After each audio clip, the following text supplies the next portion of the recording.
And it was so crazy because I had like family members coming over. We were like in the various stages. I think mom or my aunt brought a sewing machine over too, and we had two people sewing on like a card table, like crappy brother machines Assembly facing each other. line. Yeah, and like someone was ironing, and like it was just wild because it just felt so crazy because I'm like, oh my gosh, it's not just me doing it, and like what's going on?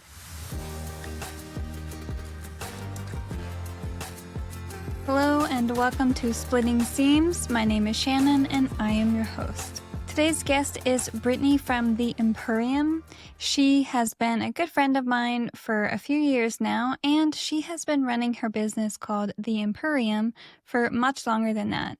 By the time this airs, she actually will be celebrating her 15 years of being in business anniversary. So congratulations to her. In this episode, we explore all about that. We talk about the ups, the downs, and where she has kind of found herself right now in this business journey.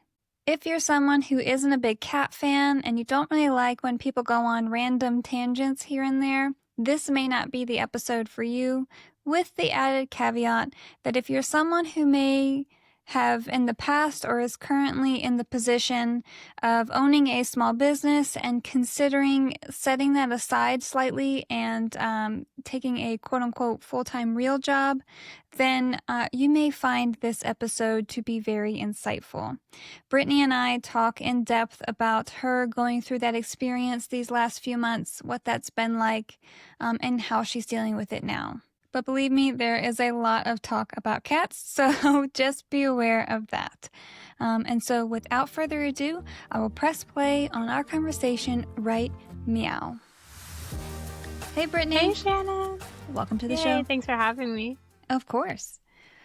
So I have known you since around the same time that we all became mutual friends. I should say I became mutual friends with you and Lauren kind of at the same time because our mutual friend Kira was like, friends, all become Right. friends. Thank you. And the rest was history. So that would have been at some point in 2023, September, October-ish, something like September, I think it was. Sometime around there. Yeah. So I know who you are and we are good friends, but obviously our listeners do not. So can you give us a little bit of info about you and your business and all those good things? I'm Brittany. I am the owner of The Empurrium. I started my company in 2011, so I'm about to celebrate 15 years, which is insane to think, but it's incredible. It is wild. Like all of those 15 That's years fair. have not been great, but it's like a roller coaster. So I think all of life is, but I started making cat and dog collars and leashes and like little cat toys. And when I say like little cat toys, I was making like those fleece tie blankets, like where you would cut the corner off, and then I was hand sewing around that and stuffing it with like stuffing and catnip, like oh very my gosh. basic. Your poor thumbs. Yes. So I did that, and then I started making like more cat toys, and then I got into bag making, and then a couple years ago I started selling supplies too. So I feel like I've kind of gone all over the place with it. I would say that I think that you are probably one of the few people that I know that have truly kind of done everything in our community, you know? So have you sewn clothes? I have, yeah. I don't do it a lot. Because that's the one I wasn't sure on. Yeah, I've done a couple videos. The first thing I like made was, my boyfriend loves when I make him boxers. Like he has literally, this is slightly embarrassing for him. I don't know. But his pants are like constantly falling down because he's like so skinny. And he's like, oh, someone was like, is that Mickey on your underwear? And he's like, heck yeah, my girlfriend made him. And he'll like pull his pants down and show him. He's like, I love them so much. And I'm like, I love that for you. So he has pink donut cat boxers. So I've made like a Perfect. couple You hoodies and know. stuff too, but I'd Hmm. like to do But more. you've at least sewn Yeah. some for sure. Hmm. Well, like you said, you have your 15-year anniversary coming up. So I wanted to ask you a little bit more about your business, about essentially your start of sewing. I know you said that you started out kind of the general kind of progress of the things you were selling for your business, but how did you find sewing? And then like what made you start your business? Okay. Yeah. So I sewed with my grandma when I was a little kid. So it was like a fond memory. We used to hand sew like quilt. We would hand piece the pieces together. We made like a lot of the Mm-hmm. like hexagon flower looking Mm-hmm. pillows and some other quilts and stuff, and she taught me to crochet. Can't really do it anymore. Um but I started my business right out of college. It was actually named Gabby and Roxy's Empurrium because my cats at the time were Gabby and Roxy. But I was just like, I got out of college, I didn't have a job. I'm like, what the heck am I gonna do? And I could not find cute collars for my cats. Like now when you go to the pet store, even Walmart, they have some cute collars, but Yeah. very much like a dog world. Like I Mm-hmm. mean, this was like 15 years ago too. I feel like the cat culture has come out more, if you like will. Yeah, I agree. Yeah, but I agree. there were like no cute colors. So I used to like do Etsy and I borrowed my mom's sewing machine and she was still claiming me on her taxes at the time and she's like, I got like $200 for claiming you. So I started my business with that. Yeah. Wow. It's a small beginning, but I mean, it's lasted you 15 years, so, Yeah. you know, can't complain. And so what does your business look like today? I know now you mainly sell supplies, Yeah. um, Completely but you different. you kind of do a couple different things at once, though. Yeah, I don't sell as many finished goods as I used to. Um, I think right now, like the majority of my sales are supplies. So I I can't draw to save my life, but I love buying artwork from other artists who make a living selling their art. Mm-hmm. Um, and I've made some good friends through that too. So I buy artwork and their licensing, and then I mainly run smooth vinyl and waterproof cotton and cotton woven. And good friend Lauren Mormino has blessed me with my suppliers, so I am greatly thankful to her. So if you've bought like Mormino vinyl and woven, it is the same base, but with my prints on it. So like my cotton woven is a little bit thicker. It's not quite a canvas, but more leaning on that side. Yeah, so the supplies, I also got paw print debossed webbing made this past year, Mm-hmm. and I love that. It's so fun to feel like this is like mine and like I made it and no one else has it. I have like a couple woven label designs. Everything is cat themed. I have a couple prints that aren't Yes. cats, but yes, like paw prints and cats. So for those that didn't pick up on the name, it's the Yes. Empurrium. Yeah. And so all of Brittany's business model, and I won't say business model, I should say like essentially it's a very cat themed business, Yeah. but in all things that we love, right? There's merch, there's sewing supplies, there's just all kinds of fun Yeah, it's things. kind of And everywhere. I love that. I got a Hmm. 3D printer this And last so, year too, and like I just make all these little yep. tiny cats. Mm-hmm. Mm-hmm. All the like cat clip bowls and just all kinds of cat stuff. Yep.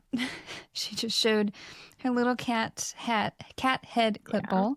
So you also have 6 helpers. Yes, the And helpers. so I knew all the names, but I kept forgetting one because nobody ever sees him, is what you told me. Yeah. But so let's just make sure that I know them. So there is Pretzel, George, Donut, Luna, Leo, and Star. Yeah. I get them all? Yeah. Yay! So can you tell us a little bit about your 6 little employees? Yeah. So Star is my oldest cat. She just turned 13 and she's a tortie. And if you don't know about cats, torties have what they like to call tortitude. She has RBF. She only likes me, and that's debatable sometimes. And she is Leo's mom. I am a big advocate for spaying and neutering your pets. It is a weird story how she had kittens. Wasn't my fault. Uh, but I kept Leo, and he is the one that's never around because he's just like scared of his own shadow. So like during Oh. the day, even if I see him out, he's gonna run. But the second I lay down to go to bed, he's like glued to me like Velcro. Um, so he's just a baby. And then there's George, and he's my first foster fail ever. And I love him. And like people talk about emotional support pets. I think I'm his emotional support human. So That's fair. yeah. That's fair. And then there's Luna and Donut. We got them at the same time. Donut is my favorite, but I always say don't tell the others. There's just something about him. He's so cute. Looks a He's little, got some kind of swagger. he looks a little derpy. He His really eyes does. are crossed a little bit. And like the first time someone commented on a picture of him and said that, I was so offended. And I said something to my boyfriend. I'm like, someone said Donut's cross-eyed. And I was just like searching in my phone, scrolling my pictures. And I'm like trying to like act like he wasn't. And Mike's like, he is. And now I just embrace it. And then there's Pretzel. She's our newest baby. We got her at the end of August. She was TNR'd, which is trap, neuter, return, from a local rescue. She was really, really, really sick. It makes me cry sometimes, but she was saved and she is living the spoiled life inside, and I absolutely love her. She really is. So, She's living her best yeah. life right now, for sure. So your deep love of cats is not just, just because they're cute and they're fun. And I mean, like, I would hate to imagine this world without cats in it. yeah. We're cat people too. So we have Spart, who passed away. We still have Gaia. And then we have Oliver as well. So we're big cat people as well. So can you tell me a little bit about how you implement, what else you do other than just celebrate cats for what they are and their tude and their imagery and all that stuff, but you also donate and do some other stuff too, right? Yeah. So I've always tried to like give back. So I've fostered, and typically when you foster, the rescue will like supply all the food, the litter, all that. So like just whenever I've fostered, I've just taken care of that. And then I've usually wound up keeping the cats, but I'm not allowed to foster right now, and I just can't understand why my boyfriend won't let me. I know. Yeah, but it's not fair. I'm on your side yeah. here. So I've like over time, like I'll generally like when local rescues have events, I will like donate a gift basket or something like that. And then this past year, I went to CatCon in California. So we drove from Ohio to California and did that and everything. And I found out about Mission Meow. They are a nonprofit that donates grants to other feline nonprofits. And they raise money through business partners and then also just like general fundraising. So I became a business partner with them. They give out grants quarterly. So quarterly, the business partners make a donation, whether it be like a set amount or like a portion of sales. Or she said, like, if you have a really good month of sales, like if you want to donate more, just basically, whatever. So January will be my second time donating towards their grants. But the last grant time they donated a whole vehicle for transporting to a Wow. nonprofit. Yeah. Sally, who runs Mission Meow, she said that was like her main goal. She like really wanted to be able to fund a vehicle. So they got to do that. Um, I think this month there's like a TNR rescue that they're raising money for traps and stuff. And then something I'm doing for my 15-year business anniversary is I just got this really cute artwork. And I'm going to donate a portion of sales of fabric and finished items with it for the rescue that we got Pretzel from, because I'm just like so grateful for the work that they do. But there's no like artwork or fabric. Like there's plenty of cat fabric and stuff, but none of it has the Mm-hmm. little tipped ear. So when they Yeah. TNR a cat, they tip its ear, the left ear, so that like people can see from a distance, like this cat has been Mm-hmm. fixed. They've been like they're cared for. So it was like Yeah. really important to me that I get some artwork that has little ear-tipped kitties. Um, One of the artists I really like, her name's Lauren, and she's in the UK. I had her draw it up, and she drew Pretzel onto it. I was so excited. Like, It's so cute. It's so cute. yeah, it has like little traps on it and like little sardines and band-aids and stuff. Um, and then I also got artwork that's like rescue, adopt, foster. Mm-hmm. So I'm running around with that like pretty much the rest of the month of January, probably into February too, because I forgot Chinese New Year was a thing. I knew about it, Yeah. but I thought I had more time. So for those that don't know, people who order supplies from China at this time of the year, there's like a 2 week window essentially, Oh, where I think it's longer than that, yeah, where like they just shut down. They're not going to produce anything during that time. So there's a big rush before it, yeah, and then they're off, and then they come back, and then you don't want to be the first ones in line because they're rushing to fulfill all the orders from all the people that rushed to get them in yeah. before their new year. So it's kind of like it's a you got to juggle it a little bit, but it ends up being a pretty hectic time for a lot of the fabric shops and such Love it around this so time of much year. for them that they closed for like a month. I know, like I feel like that's what it feels like. I do every December. Yeah, Like there's always so much going on, and with the kiddo being home, it's really hard to just feel like it's a normal work time, and I'm just losing a couple days here and there. Like today, right. was the first day back for him to go back to school, and it was like, this is so nice. Oh, I mine love went my back kid, but I miss my yesterday. days. Yeah, no, that's Nice. fair. Like, love them, but go back to school. Yes, yes, yes.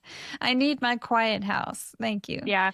No, Um, Chinese New Year is February 17th, but they're going to be closed pretty much the whole month of February. So oh, so I thought it was in January that they closed down it but you know what? You're changes. right now that I think about it. It does. Okay, Hmm. because I swore it was like earlier in the year before, but Sometimes, yeah. Yeah, my one supplier see, messaged I, me back. I don't She's know. like, "You better order by the 25th." I was like, "Okay, thank you." But that's Well, not going to best work of for luck this with that. round. So, it's fine. Yeah, but I'm so excited for the print. Oliver he found us, he chose us, Yeah. and that somebody had already had him Oh, fixed that's at that point, right. and he just yeah, we didn't do that. He showed up that way, and remember he had an eye Yeah. issue, and we took him in, got him all fixed up, and he just was like, "Nope, you're mine now." But so we're big cat people. We love our cats. They're definitely members of our family. And but you're right. I don't think I've seen fabric out there of tipped ears, and so that's really special. And so Oliver looks a little bit like Yeah. Pretzel, not the same, but close enough to where I'm like absolutely. Yeah. So I'm pretty Have a excited for lot that. of different colors of backgrounds for it too. And because Mhm. like I was helping the rescue with an adoption event one day, and they have like all the cats are in like dog cages while they're there.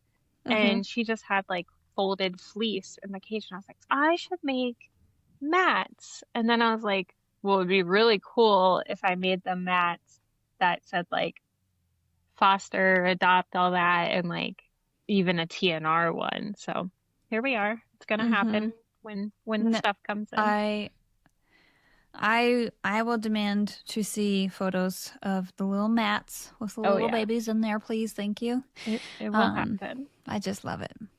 I just love it. So you said early on in your sewing journey, you did a lot of collars and a lot of cat toys and things like that. But so with that, you actually pretty early on in your business journey, you had the opportunity to do wholesale orders for a subscription Oh box, right? yeah, I didn't even. Yeah, that was So a big part for a while. yeah, I was gonna say, I don't really know much about that, and I don't know how many other people know about what it's like to have a big wholesale kind of contract or collaboration with a decently sized business. So, can you share a little bit about that? Yeah. It's crazy for starters. I Can't imagine. I think it was like, oh man, maybe I think it was 2014, maybe 2013. One of the two. A long time ago. Um, I reached out to some like cat subscription boxes, just to see like if they would do handmade items or whatever. And I actually was in several. I Some of the companies aren't around anymore, but I did Pet Box, I did Kitnip Box, I did Cat Lady Box, and then mainly I worked with Meow Box. So Meow Box would do, they have 5 items in their box and it's a monthly subscription. They've got 4 cat toys and a treat. If you don't want a treat, you can get an extra toy. So the way they model their box is 3 toys are like manufactured in China, and then they have a handmade toy. And then if you substitute a toy for a treat, you get a handmade toy. So when I started with them, we did we did a like 2 for 1 month. We did bandanas that slide over cat collars, and we did bow ties that slide over collars. And I want to say we made like 450 of each. And it was so crazy because I had like family members coming over. We were like in the various stages. Um, I think mom or my aunt brought a sewing machine over too, and we had 2 people sewing on like a card table, like crappy brother machines Assembly facing each other. line. Yeah, and like someone was ironing, and like it was just wild because it just felt so crazy because I'm like, oh my gosh, it's not just me doing it, and like what's going on. And yeah, that was like 450 sets. And I think like the next month we made like 500 catnip kickers. And I just remember how long it took. And I have like pictures. My son, he's 13 now, but he was like a couple years old. And I have these boxes in my car, and then he's in his car seat. And I'm like, oh my God, we finished this order. I thought we'd never finish it. And then fast forward a couple years, and I mean, there was a month where we made 17,000 of the same cat toy in 1 month. And I had at least like 10 different people working for me. I was gonna Yeah, say.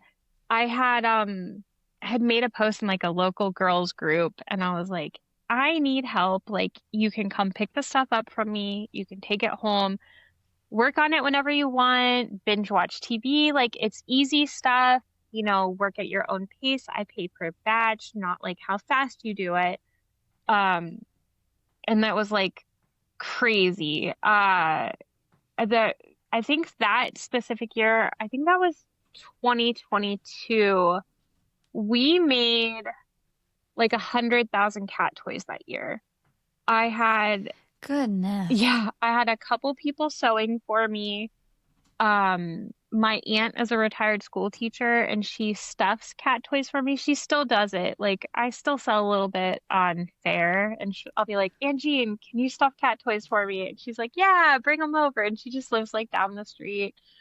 Um, No. but at the same, like the money was great, like because I'd get these like huge payments, right? And like Yeah. the profit was great because the materials were cheap. But Yeah. my 8700, I bought that for cat toys. We call it the cat toy juki or baby juki.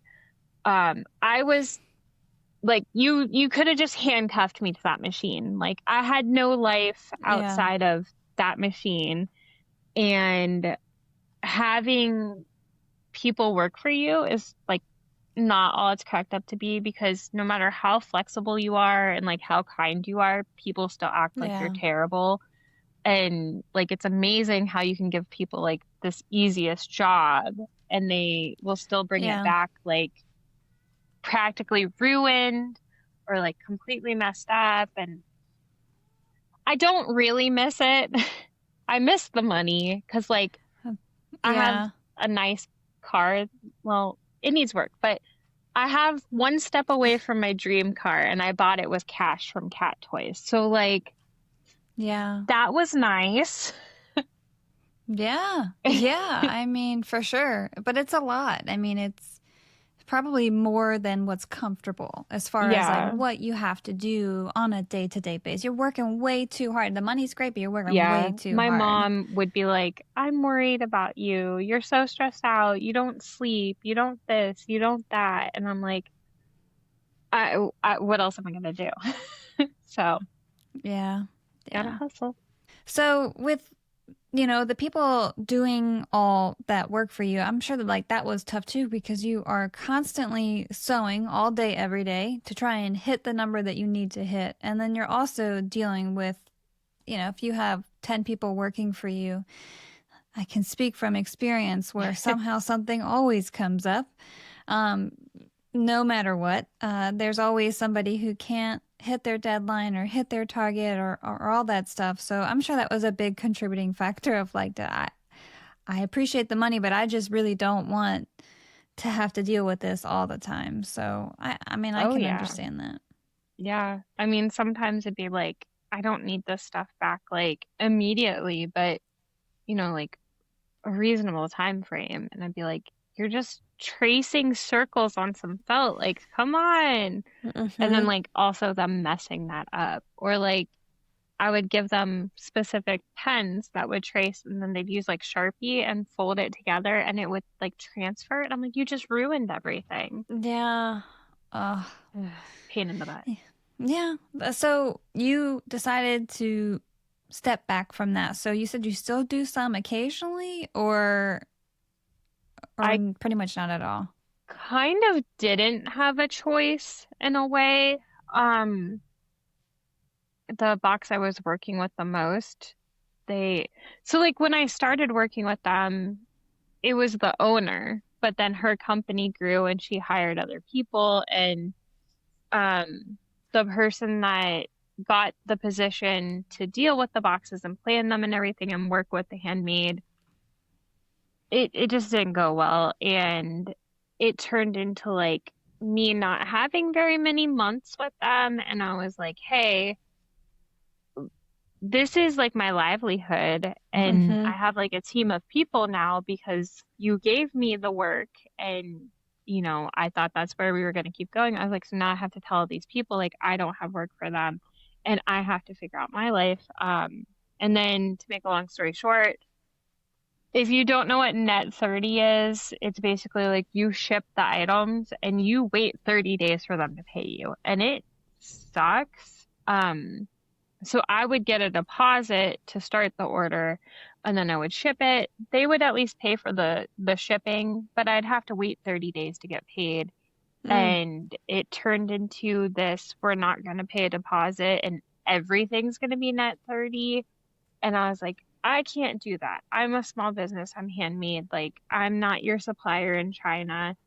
And she was kind of like, well, if you want to be on the schedule, that's how it goes. And she said to me, maybe you should talk to your bank about getting a small business loan or something so that you can do this. And I just wanted to be like, maybe you should talk to your bank and get a loan so you can pay for the stuff you order.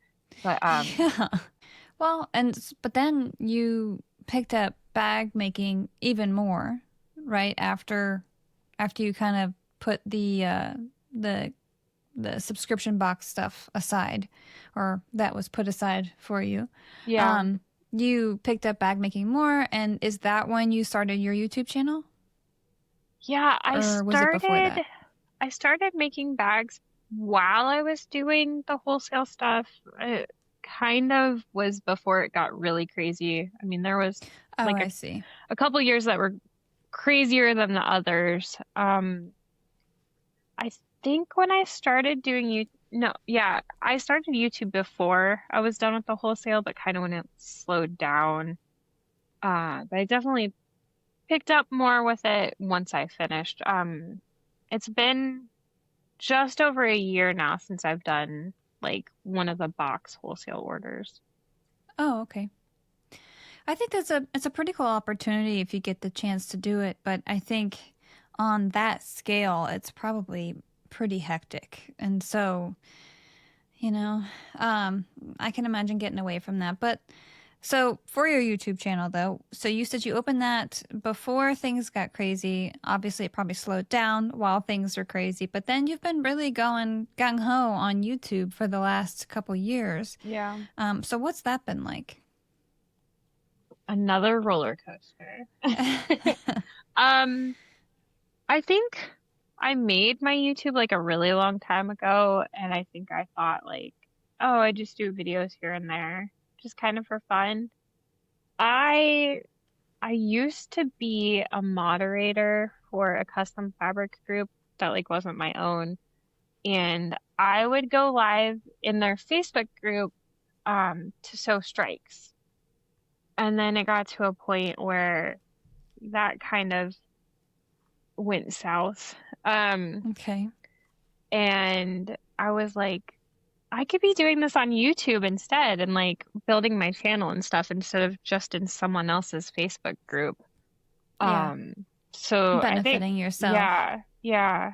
I had done like folding fabric on comic book boards and maybe like a couple other little videos, but I think what really started like tutorials and stuff is when um Lauren from More Me Know and then Jenny from Sincerely Jen when they did their project box. That was the one with More Me Know pattern. And I got to test that and then I got the box and I got to do like an unboxing video and I got to be one of the tutorials in it. So that was really cool because I got a decent number of views off of that because like my link was in the pamphlet in the box that everyone bought. So I think that definitely helped like jumpstart it, but it took me a while to reach like the partner status where you like start to get monetized and stuff. Mm-hmm. I think sometimes people think like, oh, I'm gonna start a YouTube channel and like I think they think that they could like live off of it or like make a bunch of money. I, like unrealistic expectations. Yeah. Yeah. And it's not that easy. Like Yeah. it takes a lot of work and Mm-hmm. like the time. I think Yeah. sometimes people don't realize like if you're getting to watch a tutorial, you are like you're getting that for free. Someone Mm-hmm. else has put a lot of time and effort into it. Um, like like when you make a tutorial, like you're supplying like okay, I know you make tutorials for your patterns, and then like if I'm making a tutorial for someone else's pattern, I generally have to buy the pattern. I have to buy all of the supplies. Sometimes I'll record a cutting video, so like there's time in that. And then when I'm recording making a bag, for some reason it takes so much longer. Like you're recording yourself sewing, so you can't be distracted. So you would Yeah. think it would go faster, but it's like, Mm-hmm. oh my God, I gotta stop. I gotta like think, I gotta do this. You But gotta explain something that you didn't really think that you normally yeah, have to explain, or you don't even think about doing, but you have to explain it in that moment. And so yeah, you want to make sure you explain it in a way that people can understand, yeah. but So you, also not skip over your words constantly. right. It's a lot. Or like if you say something silly, you're like, oh my God, I gotta stop this so I remember to like edit this out. Yeah. But then you Mm-hmm. have to like, so you're recording, then you gotta upload it to your computer, then you gotta edit it, so you have to watch it Mm-hmm. back, and then you have to export it, and then you have to upload it. This is a lot of work. Going It's a lot of live work is and a so lot of much easier. time. Yes, Yeah. that's so I don't do any sewing live. I don't know. I'm too scared. Like I know how to sew, but I don't want people to see me sew. I don't know. I like sewing as my little sewing room goblin that I am.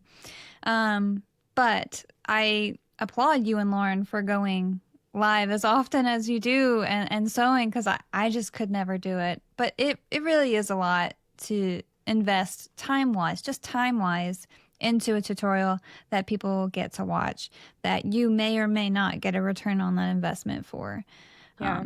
It's YouTube is one of those things where I think that you really can't have too niche of a market that you're kind of talking to be able to monetize it in a way that is a reliable source of Right. real income, Yeah.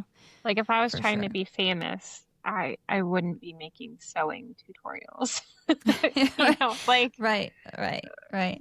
like That's fair. my son, he does like food reviews with his dad, and his dad has like over 1 million followers on TikTok.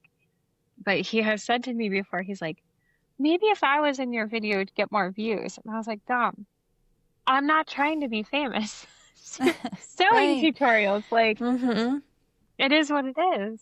But Mm-hmm. yeah, I going live though, like you could totally do it if you wanted to, but you don't have to. I think it is like some of those things is just like really awkward at first because you're like, I'm talking to my phone, but it's my I mean, friends.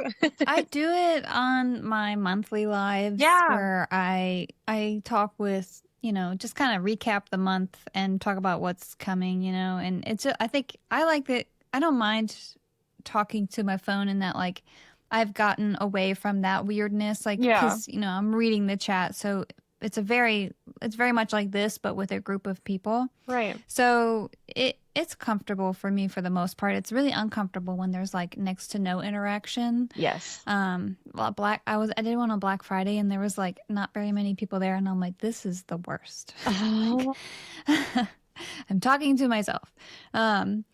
And like I know people are watching, but they're not commenting, and I'm like, just say something. right, I don't right. care what Yeah. it is that you say. You could talk about something completely different. Let me go on a tangent, please. Just engage with me.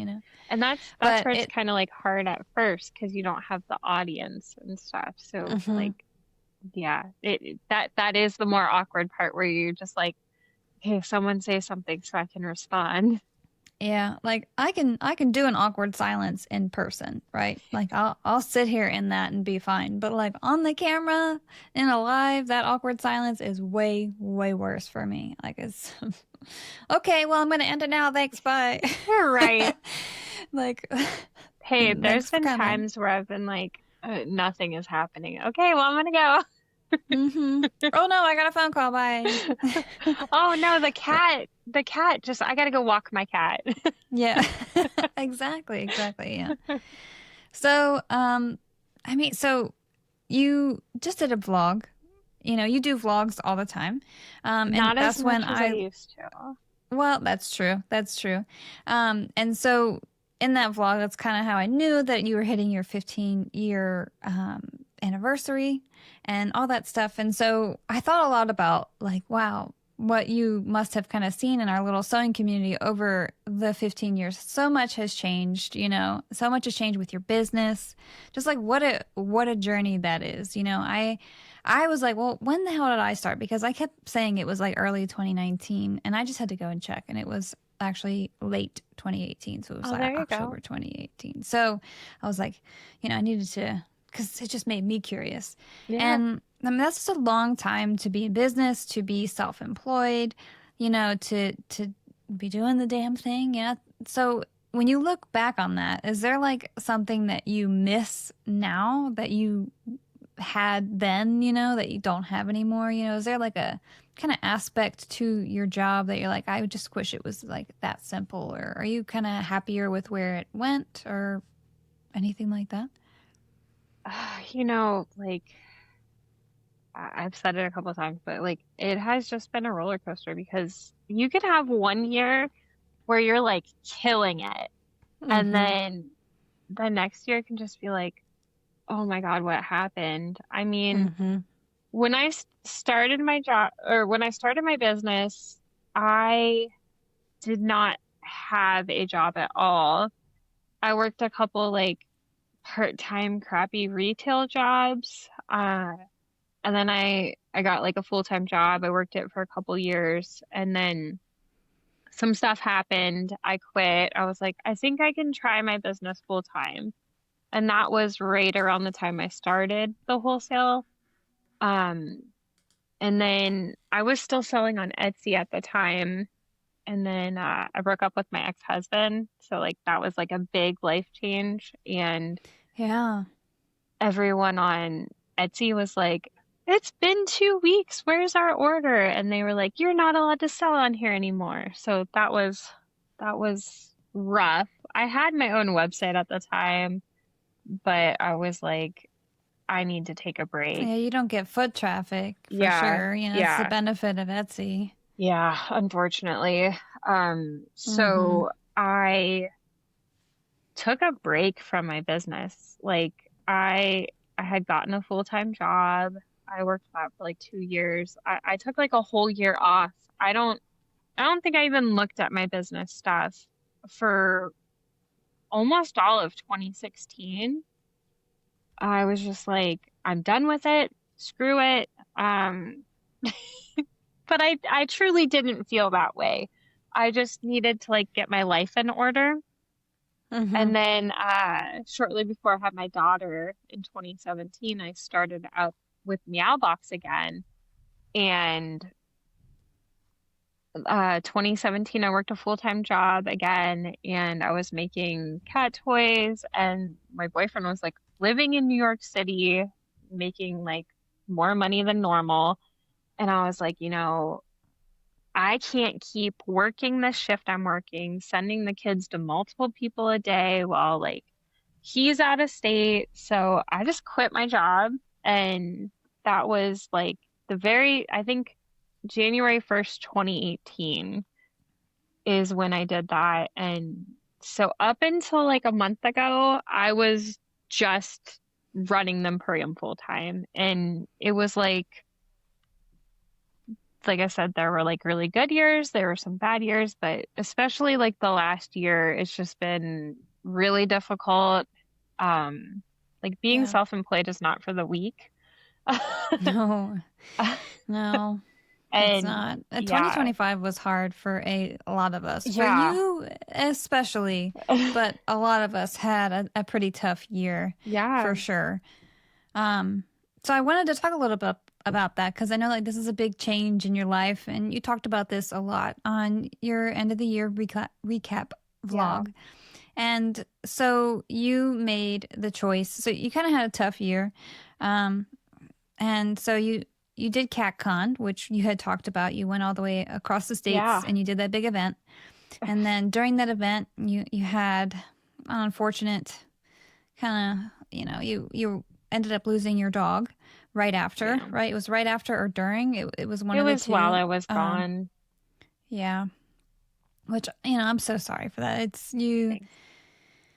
It's the shittiest thing, to They don't lose live any long member enough. of your family. Yeah. They don't. They don't. Um, so, and then you have always had this, dream. And I know that you've shared it with me a couple times about how you really wanted to open up a cat cafe. Yeah. And so not long after that, you made the choice that like, it's not something that I think that I think you accepted a little bit that you just weren't going to be able to do that. And then you made the choice to get a full-time job. And 180. so Yeah, you stepped Like, aside, right? Like what a change in just a couple of months. Um, and even if it wasn't just a couple, like thinking about where you were making a bajillion cat toys just a couple years ago, to now feeling like you have to get a full-time job. And so I wanted to talk to you about that. And I've thought all day about, the things I can say without being condescending or without being overly supportive or underly supportive. I don't know if underly is a word, but I keep using it. Um, but I wanted to give you the chance to talk about that too, and like your journey to those decisions and yeah, all that, and how you're kind of feeling about that now. I'm not excited to be working a full-time job. Like, I mean, there are perks to it. So another part of being self-employed is I didn't have insurance the last 8 years, which Mm-hmm. also means my children haven't had insurance the last 8 years, Mm-hmm. which makes things difficult sometimes. Yeah. Yeah. But yeah, so last year I was like, okay, things are like starting off well. And I know we've talked about like sales being up or down, and like my sales were up last year, but expenses went up so bad. I mean, like, I will never pretend like tariffs didn't exist and like Yeah. absolutely like, oh my God, what happened? So like that made things really difficult. But then yeah, so like I went to CatCon. It was amazing. Like I won't act like 2025 was all terrible. Like some really good Yeah. things happened. Yeah. Um, it was just like I sold more than I've ever sold at a show at CatCon, but it cost me so much to do. Yeah. Um, Yeah. Yeah. yeah, like when your booth just off the bat is $2,000. It's going to be a good show, but Yeah, it's going to be relative to the investment you have to put in yeah, to get there. I mean, you drove that far, you had to have a hotel, or I know that you kind of stayed at friends along the way getting there. You got your trailer, like, and then you had to invest all of the product, yeah. all the time and money, material into the product. That's just a I, lot of work. yeah, I was prepping for CatCon like crazy, and it really did burn me out because when I went, I I had a ton of bags made and I didn't even finish everything. Like I have a tub of like cutout bags sitting next to me, like that are ready to go for whenever I'm ready for them. But like I took $30,000 worth of inventory with me. And I mean, I'll just be honest. I sold $8,000, which I was like, this is cool. Like I've never sold this much in a weekend. Mm-hmm. Um, and then knowing that, I was like, I am taking $22,000 worth of inventory home. I don't have to Yeah. do anything if I don't want to. Like, Yeah, you still have the ability to sell it. yeah, like my trailer is full. I can go to like two more shows. Like, I don't have to do anything. And I was so burnt out. I played so much World of Warcraft and I have no regrets about it. I messaged Olivia because I was watching her episode and I was like, girl, I need some more Warcraft prints. So we had a little a Yeah. little chat about that. Because she was Yeah. talking about how she played a bunch. I was like, yeah, girl. Hmm. But yeah, so like that happened and I went with my friend Abby. She lives in Cleveland in Parma, so like a Cleveland suburb. She runs her own cat toy business called Crochet Kitty, and she was working with the subscription box also for like the same amount Oh, of time. really? So Is that how you yes, guys became friends? yes. Oh, look Yeah. at that. So I knew that she was doing it and she knew I was doing it and I knew she was local. And I remember like stalking her Facebook and I was like, Crochet Kitty just got like this headquarters and I was real jealous. I was like, I want my own storefront or whatever. And I think had I done it like when we were doing so well, I would have like gotten that taken care of and like I would have made it work. But Hmm. you know, I can't go back in time. Um, Yeah, no. but yeah, so she has a pet toy business and we drove out there together. So like I had gotten a trailer. which is my own like personal storage unit that's just parked outside my house. That's kind of nice. Mm-hmm. Um, we took my trailer and her car and we drove together. And yeah, so we stayed the first night and the last night at Lauren's in St. Louis. It's like the perfect day, 1 day drive. And thankfully, I mooched off my boyfriend's hotel points. So I did not actually pay for any hotel night. Thank Nice. goodness. Nice. That would have cost me a lot more money too. Yeah. Yeah. Um, I was able to cover for Abby too, a couple of times too, so that was cool because like her expenses went down too, and I was like, I have a friend, we can stay at her house too. Mm-hmm. Yeah, so like all of that, but Abby has her own storefront, and then like I mean, when you're driving across the country with someone like there and back, and you're like in the car 8 solid days with them, you talk a lot to them, Yeah. and Yeah. and I was like, do you feel like, because Lauren has her own place too, and I'm just like so proud of her, and it's so Mm-hmm. amazing. And every time I go there, I'm like, this is so cool. But I asked Abby, I was like, do you feel like people took you more serious once you had a storefront? Like you were a real business and you weren't before. Like Yeah. like when you're just working out of your home and like you can't tell someone like this is my store and this is where it's located. Yeah. And she was like, honestly, yes. Like like why are we not a real business because we're working out of our home? But we are. Right. Right. Um so I was like, like I thought a lot about it and I was like, I really, really want to make that happen. But with like groceries increasing and bills increasing and everything, I very quickly was like, what am I thinking? I can't like, I can't like go lease a place right now. Like, I don't have the funds set back for that. I don't know, like, it's like having two houses almost. Like, you have to Mm-hmm. pay your mortgage, your rent, and two sets of bills. And it's like, I got to get another internet plan. I got to get like this. I got to get that. And I was like, no, Brittany, you need to just get a real job. And I hate saying a real job because like we have real jobs. Yes. Yeah. Um, but like I just needed like a stable paycheck that I knew when I was getting it and what it was gonna be and some benefits. And like I hear you, Kat. It's Oliver cute. It's has cute. it's trying to ignore it Oh, it's fine. because I can't let him in because poor Gaia will get mad because they don't like Oh, each other. They're not best friends. oh They are yeah, not that's best right. friends. It's fine. I was just like, is Um, that my cat? No.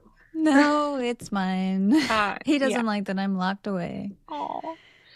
But yeah, so I was like, I need to have an actual paycheck because when you have to, like when you're making money with your business, but pretty much everything you're getting is going towards like your home bills and stuff, you can't reinvest any money in your business. And it feels like you can't go anywhere.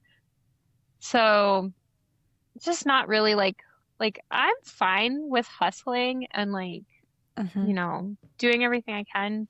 But when you're like killing yourself to still struggle, Yeah. that's maybe the point where you make a decision to, whatever. So I spent a couple months like very meticulously going through jobs because I had like some strict requirements. I'm like, I have to still be at home with the cats and the kids. And like, I want to make a certain amount of money. I need benefits. I didn't want a phone job, but I ended up with one. So it is what it is. But I got into a Yeah. really good company, where my cousins work at. So I'm gonna suck it up. And I am excited that like having that extra paycheck means that I can do some other stuff with my business again, but I can't exactly open a cat cafe and work a full-time job at home. So I don't know what the future looks like there, but Yeah. sometimes you just gotta do Well, what you gotta do. yeah. You know, I had mentioned to Alex last night that you had said, it's really hard to essentially invest in your business when you are relying on that income. And that's something that I think many of us probably take for granted. Someone like myself, who we haven't relied on my income at all. So it was nice that we were able to take my income and invest it and Yeah. save it for the future. But we had already been relying on what we had with Right. Alex well before I started making any kind of money. And but he's right. I mean, even when I wasn't making anything, even when at the end of the year I brought home $2,500, that money was technically listed as profit, but it was all reinvested. I'd Right. Yeah. upgrade my machines, get better tools, learn more, get more options of materials that people would like so that products would sell better. I could charge more. Like, it's a constant reinvestment every year. At the end of Yeah. the year, I can do that. But if you need that money to put food on the table, you can't buy yourself a new laptop, Right. because you had to pay your mortgage this month, Yeah. So yeah, it's really hard to fill your time and use your time as physically as much as you can to your absolute limit. Right. And then at the end of the day, not feel like you can take all that hard-earned money and just make more with it, Yeah. And so that's really tough. And so I was thinking a lot today about what I was going to tell you because you don't need encouragement from me. You don't need any of that stuff. But as your friend, I want to say something. I can't help myself. I am sorry. But I don't ever want to be condescending, like I said. But I hope you had said a couple times in your vlog that you felt, like kind of a little bit depressed about all of it, like, and I think what I heard in a lot of that was like defeat, maybe you maybe had feelings of being a failure, or you didn't succeed, or you didn't get where you needed to go. So you had to do this because that's what your option was at the time. And I don't know. I mean, I think that, of course, everybody's going to feel those feelings when you're in that situation. I think that's very natural. Hard not I to. don't. Yes, it doesn't mean that it's the reality, but it does. But it feels like it is for sure. Yeah. But I think I just wanted to say that, like, I think that if you can at least try, and it's easier for me to say as your friend than it is for you to tell yourself, 100%, 1,000%. And I also know that you tend to suffer a little bit from comparison sickness occasionally too, which is also really tough, especially in a situation like you're in right now. But like, before you were focused on the potential, you were investing yourself and your time and everything on potential. And now you have focused and you investing your time in your needs. And I think that is not a failure. That's not a loss. That is a strength. And I think that you can always define success and you can find success in kind of anything. But it's about a perspective shift. And I don't know if that perspective shift works for you or not. No, honestly, I had this long thing yeah. about Stranger Things, and I was like, Shannon, don't do that. I haven't watched. No, I agree. So it is very hard to not feel like let down in yourself and like all of that. And I mean, I said it is depressing when you can't like make things happen how you want it to. But sometimes I look at it. I didn't run away with people's money and say I was going bankrupt. So there's a win. Hey, that's a success in my books. That's a success in my books. I'll take it because we have seen too many people do that. Yeah. And so I know you haven't listened to last week. It's last week for me, but to Jess's episode, but she's kind of in the same boat. And so so she's stepping. So I saw this thing where it's like when you're doing something like this, it's not necessarily stepping aside. I mean, you're stepping aside, but you're not falling backwards. And so that's another like perspective shift that I was like thinking about, I ruminate on things way too long. I really do. But she was talking about how, for her, it was a choice that she felt like essentially was going to happen with time, but Yeah. she did it on her own terms. Yeah. And so I think there's a lot of power in that. And I think the same for you. It's not like you're like, I have let things go way too far. I am like scraping the absolute bottom of the barrel. I am, and I'm, it's unhealthy for me, for my family, Right. all that stuff. Like you recognized it and you made that choice when it was right for you, and you found a choice that works for you too. You weren't desperate enough to have to do something that was too soul sucking, even if you have to be on the phone. Yeah. Honestly, too, I didn't even like I spent so much at the vet this year. That's where half of my money went to. Like Oh these man. like by the time this airs, Star has got to have surgery. Like she has surgery a couple of days before this airs. So Mm-hmm. that's like coming up and I'm like, there goes another like cool 1500 at least. And I'm like, thanks. So, Glad I have a extra source of income now, yeah. for sure. Yeah. But the whole like health insurance thing is also like big. Like I don't take that Yeah. for granted at all for us. For those that don't know, my husband's in the military, so we Right. have pretty comfortable health insurance. Essentially, if we need it, we get it. Yeah. There's never a question of how much is this bill, how much is this visit going to cost us?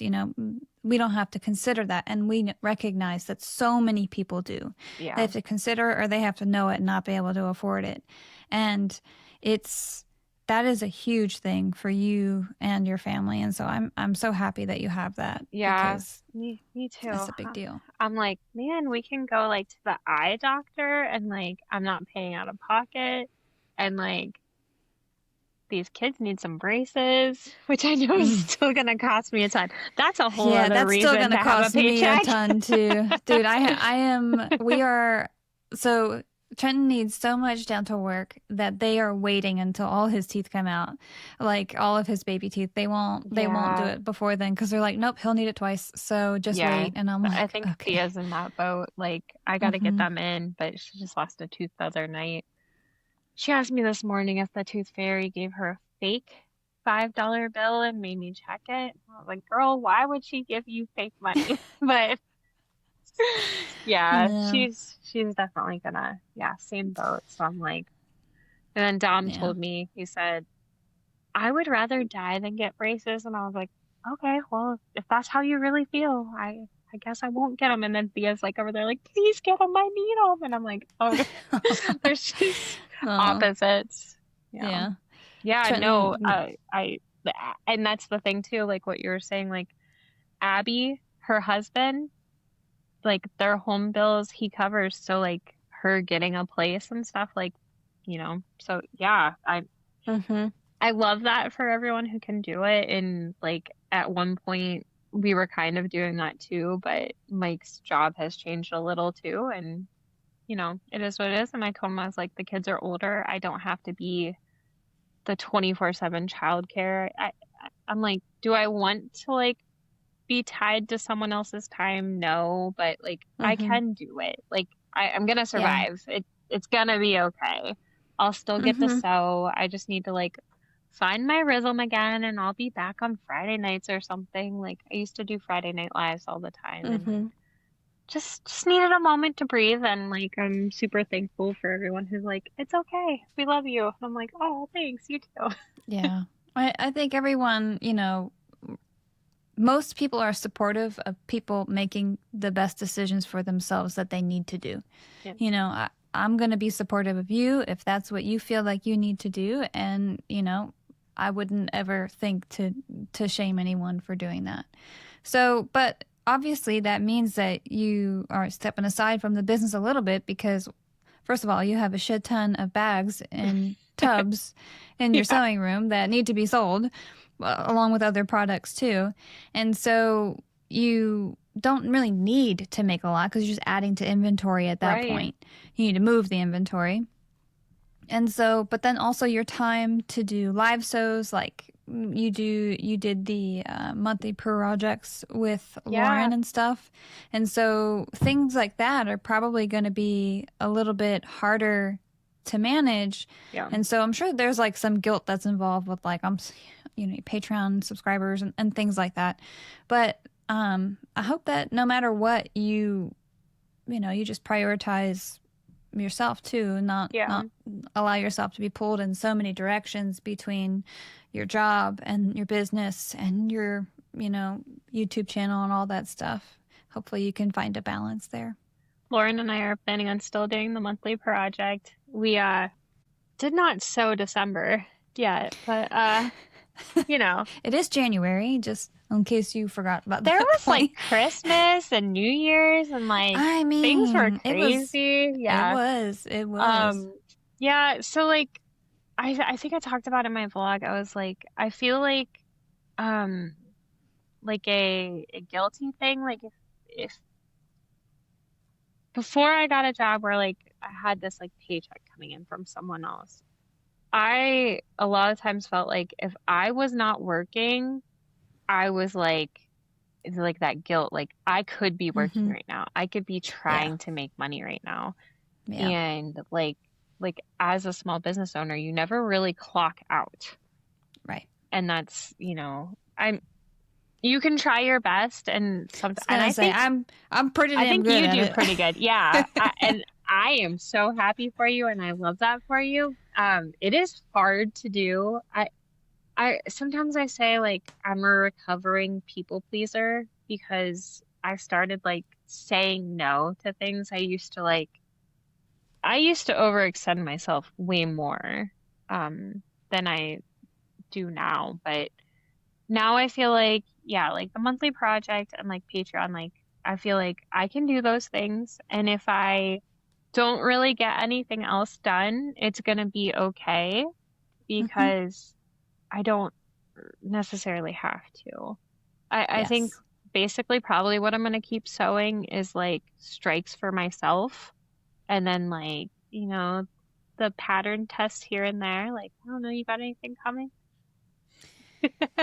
Apparently I do. I played around with one tote in Oh, November, and it's kind of like a businessy type oh, tote or nice. something. I don't really know. I just was like, I don't know, cut something out. And then of course I sold it. I didn't even post it. I didn't even post about it. I was People were to say, like, "Hey, I is don't that the think you next pattern? shared What are you it. doing?" Yeah. I didn't. I didn't. I did not share it. I shared it when I sent out my email that says, "Look, I'm selling this shit. Buy it, please." And but people emailed me about it. Lauren messaged me about it. And I think I did share it on the live just to be like, "Hey, I made this thing. I actually sewed Maybe I something for the did see first it. time." I just feel like I've forgotten. Nah, it's anyway. So I got enough feedback that I guess I'm doing that now, which There you go. I know. Not a tote is not something that I thought I had in my future, but I guess I can't play. Can't. I fucked around and found out. Is what I did. I've done that a lot, apparently. Then also Yeah. sometimes I'm like, I didn't fuck around, so why am I finding out? Yeah, I know. Somebody else did. Now I'm finding out. No, Like that's fair. I envy like I have one bag pattern and I'm like may never have another one. It was Never say never. right, yeah. It was I have a wallet pattern that lives here and like in a very messy sketch. It's something Lauren and I are kind of working on a project that I hope it goes into. I just once I can breathe a little, we For have like sure. we've already ordered things for it and like who knows what's happening. It'll come when Hmm. it's ready. Um, but yeah, I'm like, it took me so long to make that one pattern. I mean, I have like a cat stocking and a steering wheel cover, but they're like, that's not the same. But just making that one purse pattern, I was like, I need to like draw my pattern pieces on paper, and then I need to like I don't know. And that's the thing. Like, I know everyone does things differently. So you kind of have to do it like with Yeah, that's what the thing. works for Like, you. Yeah. yeah, But starting out designing a pattern is tough because there's not a specific set of like steps to do. You just yeah. kind of have to just figure it the hell out. And it's not really like you just like for most stuff, you just go on YouTube and you're like, how do I do this? And like someone's gonna teach me. Like Lauren showed me a couple things like in InDesign. I think that's what I use. I don't know. Uh, but like making the pieces and stuff, my friend Tiff, she would come over on Fridays usually. And I remember one Friday I was like, I need you to come over and just be my person to talk to. And I'm gonna like hold things up and blah blah blah. Like my mom had this purse and I like looked at it. I was like, this would be really cute if it had a cat face on it. And I liked how the flap was. And then I was like, well, what if I could do all this other stuff? And like, I don't know. Sometimes the pattern seems simple, and then sometimes I'm like, it took me a lot of work to figure out how to do it this way because I really Yeah, wanted it to work this specific way. And I just remember like the curves on the gusset, like trying to get those perfect. yeah.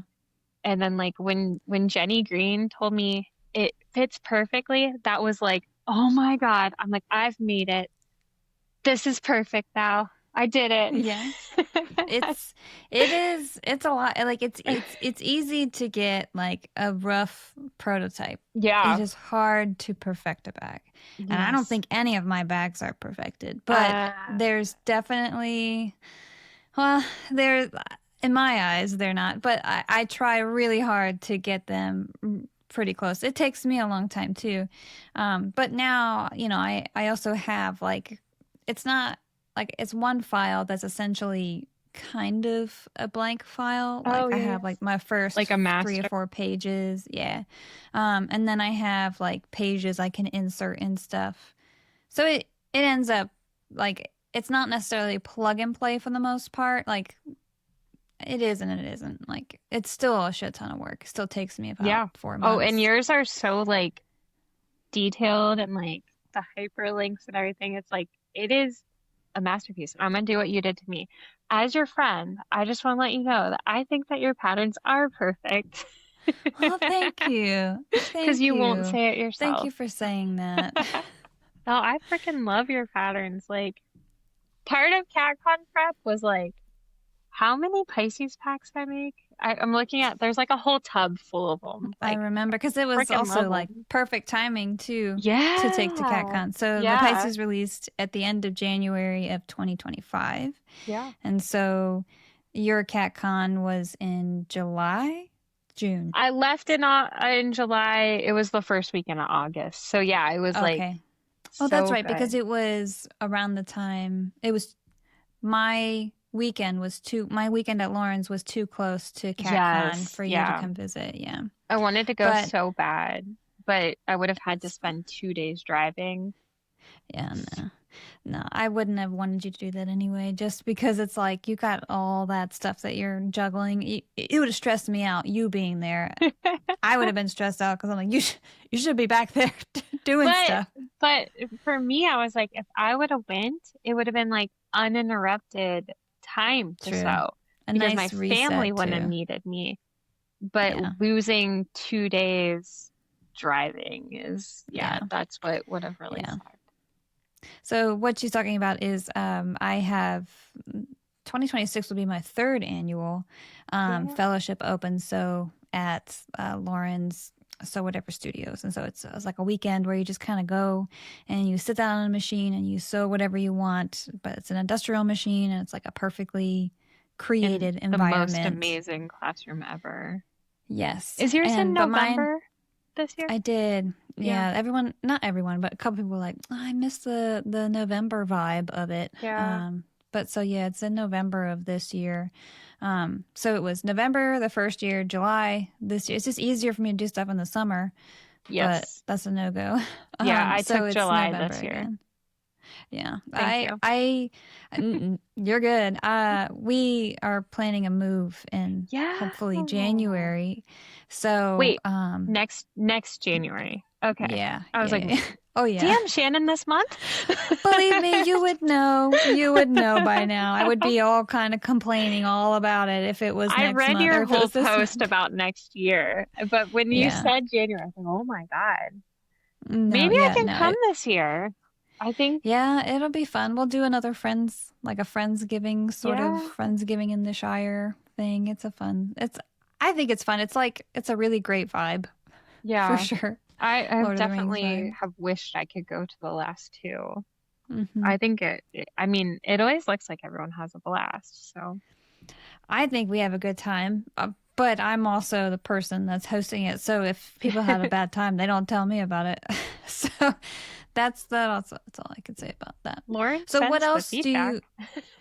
That's true. You know what? I think I forgot to look at this year's feedback.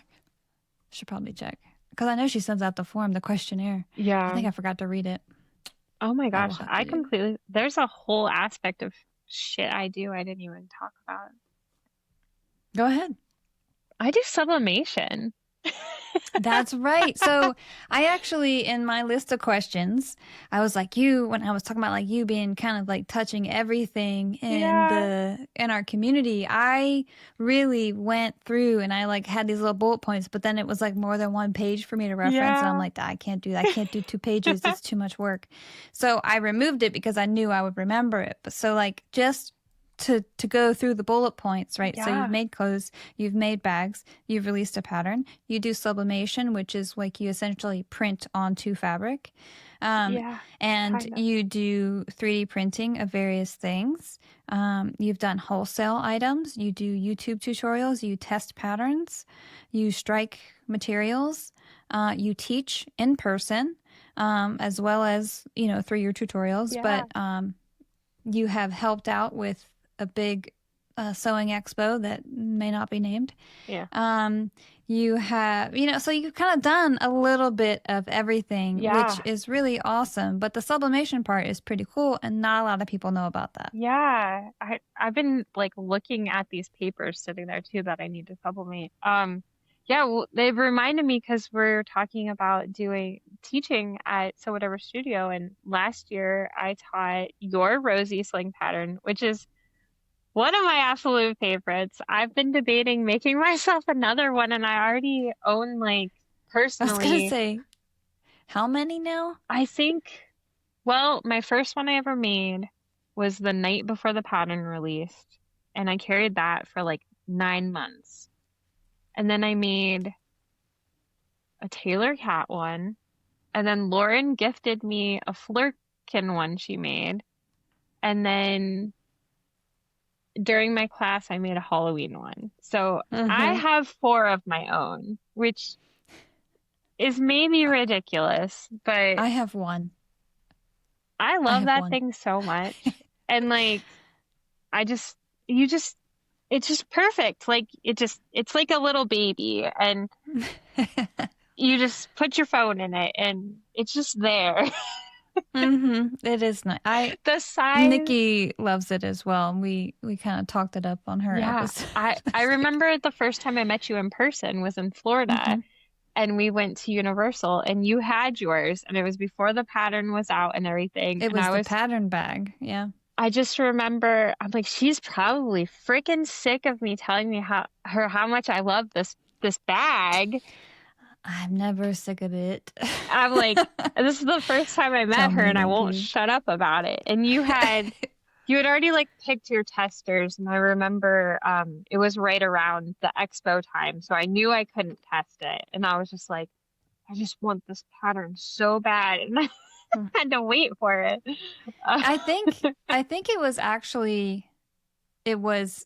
in the midst of testing because oh testing yeah, was yeah. happening Oh, okay. while I was at the getaway, and we went to Universal right after the getaway. So Oh I had yeah. brought the bag that I had made for the pattern, which is the only Rosie that I have. It's right here on my shelf. And so like I was happy to carry that around to the getaway and then to the Yeah. expo and then you guys, because obviously if I'm going to make it for the pattern, it's going to be probably the best one of that bag I will ever make. And so I was like, sure, everybody look at it. Yeah. Enjoy it I because was it'll never like, look as good as this. oh, it's amazing.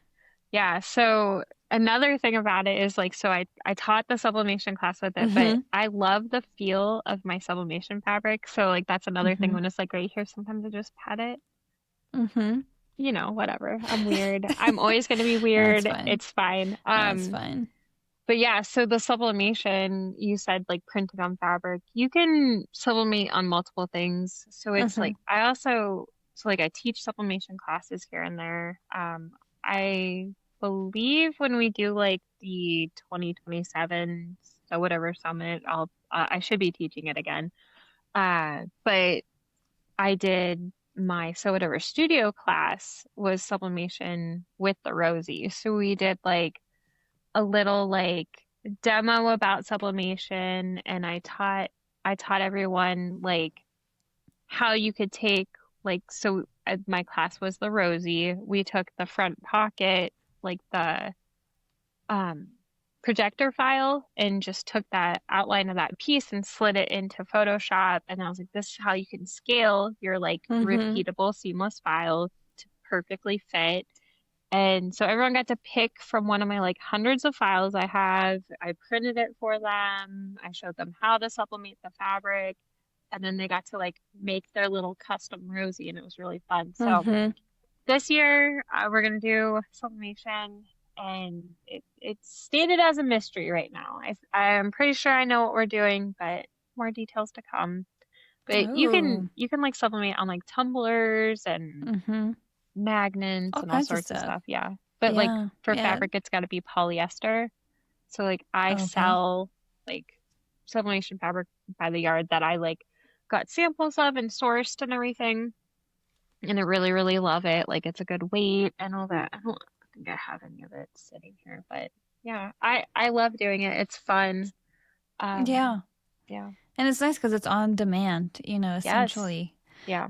And, if you can do it to perfectly fit and be scaled inside of like a front panel of something, that's really nice too, because, it just looks so much more intentional that way Yeah. versus when we have whatever scale that we purchased and we just cut to fit, it really ends up being way more impactful, I think, that way.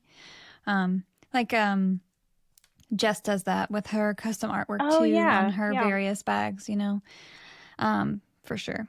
So other than the, obviously you have your new job and then you will be teaching and still doing YouTube and stuff, but do you have any other plans for the new year now that we're Yeah. officially Man. in it here? Yeah. Hoping to, just make it through this year. Like Survive. That's all with you have to say is yes, yeah, surviving. That works. surviving, less struggle. Yeah.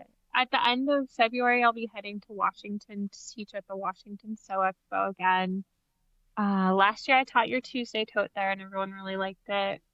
This year I'm teaching a sewing for cats class. I saw that in your vlog. So, like, Yeah. essentially, you will be teaching people how to make like accessories for their cat while they're So, away so they don't feel bad about yeah, leaving I their was cats like, behind. do you miss your cat while you're away at the sewing expo? You can like learn how to make this and this and give them a present when you get home. But we're gonna make catnip kickers, which is my most viewed YouTube tutorial that is out there. And that was one of like the first ones I had.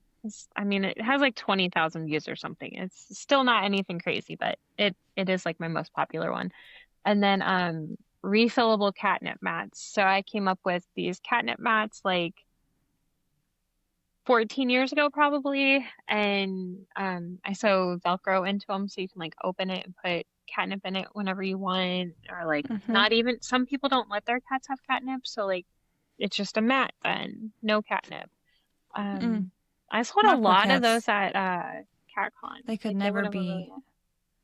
They could never be deprived of catnip. I know, right? Like They get it mine like have, every day. yeah. Leo. the cat who is never around, if you open catnip like up here on the second floor, he will magically appear sometimes. Like I Um, have told my boyfriend sometimes that I wish he looked at me the way Leo looks at catnip. that's oh my gosh. That's how that's hilarious. So I recently got silvervine powder Oh, yes, or whatever that's called. it is And Silvervine.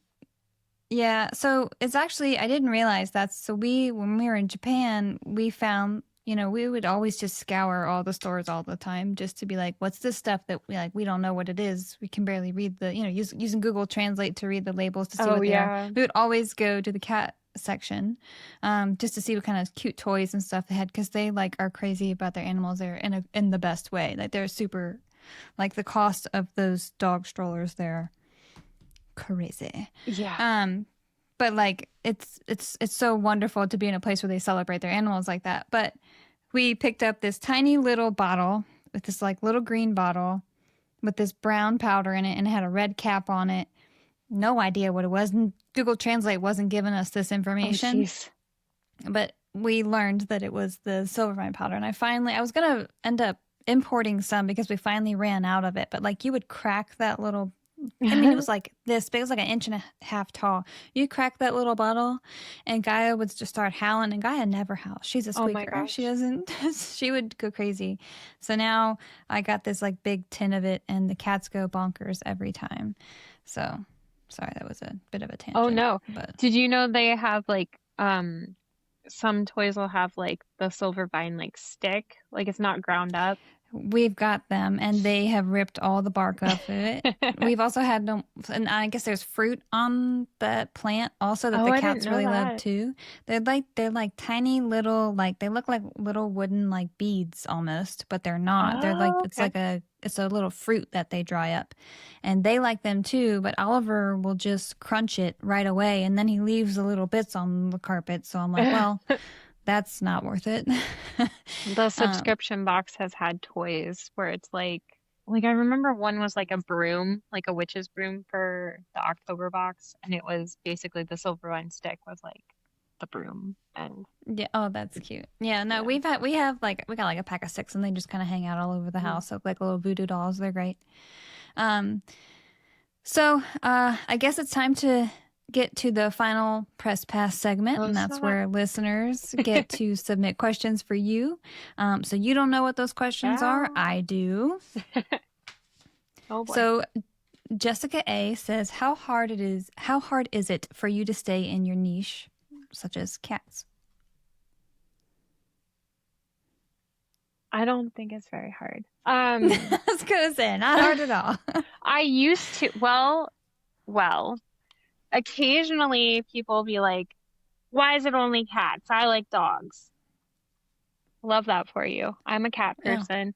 But at the same time, I have tried to do some like basic paw prints. Like we can call a basic paw print like cat and dogs. So my paw print webbing is, cats and dogs. I am watching Pretzel mess with things across my office. Um, and then I have some woven labels I've been designing. I have a new design coming out. I can't say what it is yet, but it is paw themed versus like just cats. Um, my favorite woven label though says my cat helped make this, and there's just something amazing about putting that in a bag when like one of the cats was on the machine Yeah. Yeah. while I was making it. Yeah. Um, but so I kind of got off. I used to do fandom, like I used to do custom ordered bags, and that's something else that like killed me and I can't do anymore. But I really don't do that anymore. I think I made the same Cinderella nice print bag with the same sky blue glitter vinyl like 5 times, and I'm glad people loved it. But there's something about making items with what you like Uh-huh. uh, that just brings more joy. So Yeah. staying in my niche for me is like so easy. Like if I could always make like exactly what I want, it would be amazing. Like, people who like watch a lot of my videos know I don't like purple. I love pink. I don't like purple. So there's been times where like someone would order a bag with purple and they'd be like, I'm sorry. And I'm like, please don't be sorry. I don't want to keep it if you order it with purple. Like, Right. there's no guilt sending it away. Yeah. But Like I'm that's not a not big just, fan of pink, but I don't mind yeah, using it and selling it. I just don't personally wear it or yeah, carry it, but I right. don't mind using it. It's fine. Yeah, I try to like still do a variety, but like everything these days is cat prints and I love it that way. Unless Nice. I'm doing like one of Lauren's florals. Like I love that still too, but yeah, not so much like like I have I've always been in the like cat niche the whole time I've had my Yeah. business, but like I dropped the dog collars and leashes and like I did the fandom for a while, I dropped that. So like in my niche is where I feel at home. So easy. That's fair. Next question is what do you think is the hardest part of putting yourself out there on YouTube, Facebook, etc.? Oh, uh, honestly, I think sometimes the hard part is like the people who don't realize that like they're being a keyboard warrior. As like a term to put it, like I think sometimes people think they can just say whatever they want to us, and because we are like out there to them, like it's just like they feel like an open invitation to Yeah. say whatever the heck they want. So Yeah. sometimes like share so like when I do vlogs or something and like I'm sharing like, oh, I'm struggling at this aspect of my life and like I'm going through this like, oh, it's hard not calling people out, but like I haven't been doing tutorials as much lately because life. But like I had someone be like, you don't teach us anything anymore. And it's like, back to when I said earlier, like you're getting to watch all these videos for free. Like it takes so much time and effort and money, like to provide those. Like I am putting myself out there. Like if you could be kind back, that would be great. So sometimes, Yeah. yeah, like I think that is the hardest part, just like dealing with like the one-offs. Like Yeah. overall, it's generally great, but like when There's you always somebody. yeah, when you're sharing your life with everyone, people feeling kind of entitled to having every single detail, like because you share part of your life, it doesn't mean you have to share everything. Exactly. Yeah. It's I think that's really tough because also I've said this before, but like the meanest person in the room is often the loudest, unfortunately. And like those kinds of comments, those like when you're already beating yourself up, when you're Right. already struggling, it's tough. And so like I think people really forget that you just have no idea what somebody else is going through. You have Right. no idea if somebody just lost a pet or just had to make some hard choice or just like had such a really good day. If that's their birthday, they don't know anything like that. Right. And yet some people can just so mindlessly comment something, and that can really be hello, the fun police has arrived, like Right. thanks, Yeah. like thanks for, and it doesn't just stick with you that day. Sometimes it sticks with you for way longer than that. And Yes. And it's it's like, pretty frustrating. yeah. And like you can be like, oh, it doesn't really bother me. Like there's been times where someone has said something like, and I read the comment like right before I went live, and I'm like, I'm not one to like publicly post a comment that Yeah, someone leaves, but like I feel as if when I am live and I'm talking to people, it is more of like a conversation. Like we can openly chat about stuff, but like I'll bring it up sometimes. I'll be like, if you can't say anything nice, like everyone says, like, didn't your mom teach you? But like truly, did no one teach you that if you don't have anything nice to say, you can keep your mouth shut? Yeah. Well, it's like people that don't feel like that's for them. People Yeah, are very, very much, they have double standards when it comes to things like that. Well, I have the right to because they feel yeah, like they've earned it, whether they've given you money or they've given you a like or whether they've just been watching you for a while. Whatever it right. is, they feel entitled and empowered. So that that no longer is a responsibility of them Yep. to be considerate of other people and their Yeah. feelings and things like that. It is frustrating, but I will say that more often than not, those things fade out quickly, and then you get back to the nice positive Right. interactions too, which help remind you that that person may be a shithead, but Right. they can just stay being a shithead. Yeah. That's fine. We move on with life. It's the whole thing. You just can't change people, and like I'm not one to publicly acknowledge stuff like that either. I will deal with it directly with the person, like right away. I have no problem doing that because, like, if you feel entitled enough to talk to me in any type of way, I'm going to respond to you in kind, um, professionally, but absolutely. You have a cat. I do have a You have cat. a cat. Is that a For those who pretzel? can't see, it is Pretzel. Yeah. She's um, sometimes I call her a shitten, and she's up to no good. that's the best. Um, okay, so next question. This one is from Tara. Do you prefer boy cats or girl cats? Ooh, that's a good one. Oh man. So, my house is currently split 50-50, and I think no, okay. I have had more. No, wait. I have had an even number of cats. So, sometimes people say that like male cats are more loving. But I've had some really great girl cats too. Like my heart cat Gabby. She was a girl. My very first cat was a boy. Um, George is definitely very loving. Leo is like glued to me at night. Donut sleeps in what I call his leg basket, like right in my legs. Like I go to bed and I'm like, I got your basket ready. Um, I I don't know. Like that's something I think about often, actually. Like occasionally I'll be like, I just don't know. I don't think I can make a decision. I think I'm Yeah. split. Yeah, I think that's hard. I think it all depends on the personality of the cat. Yeah.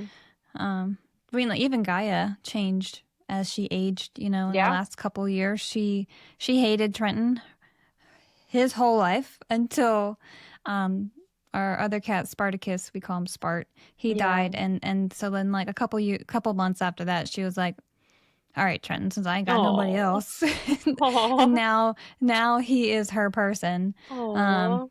she sleeps on his bed until we go to bed every night, and if he's late for bed, she's like waiting by his door. So, but she wasn't that way. I mean, then you Yeah. heard we did a little test call yesterday, and every time you pick her up, she squeaks. Yeah. She likes to like verbally resist, but then she immediately switches to purring, and that wasn't always the case, Yeah. so it's hard to say. I've met mean boy cats too, so Yeah. who knows? You know, I got bit by a girl cat, so I had to go to I mean, urgent Gaia can care. be mean. She can Yeah. very much be mean. She has bit someone who came to our house and was Oh like, no. "Oh, it's a nice cat," and he just like went down a real quick, like went to go scratch her head, and she was like, "You are a stranger." Oh no. Okay, sorry, tangent. No, it's Um, fine. favorite all-time pattern. Oh man. Dude. It's probably not the cat toys, I'm gonna assume. Oh, no, I wasn't. I wasn't thinking Being about that. sarcastic.